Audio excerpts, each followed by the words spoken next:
তো এইগুলো হচ্ছে পমফ্রেট মাছ, পমফ্রেট মাছের পিস। সাধারণত গোটা খেয়ে থাকি, কিন্তু এতই বড় মাছটা ছিল, একটা মাছ হাফ কিলো। তো ইনস্টামার্টে অর্ডার করেছিলাম, ওরা পিস করেই পাঠিয়েছে। তো মাছ ভাজা হয়ে গেছে, আর ওই প্যানেই আমি তেল দিয়ে দিলাম আর সামান্য কালো জিরে ফোড়ন দিয়ে দিয়েছি। এবার একটা মশলা পেস্ট করে রেখেছিলাম, আদা রসুন কাঁচা লঙ্কা আর টমেটোটা একটু বেশি করে দিয়েছি, টেস্ট ভালো আসে।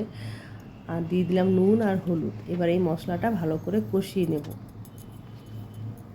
যতক্ষণ জল জল আছে খুব ভালো করে কষাবো, তেল ছেড়ে এসেছে।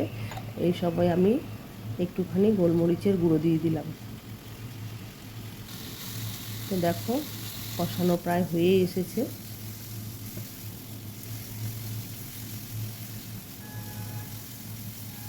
তো এবারে আমি এবার জল দিয়ে দিচ্ছি, একটুখানি গ্রেভি গ্রেভি থাকবে সেই হিসাব মতো জল দিয়ে দিলাম। দেখো ফুটে উঠেছে ঝোলটা। তো পিসগুলো দিয়ে দিচ্ছি একে একে।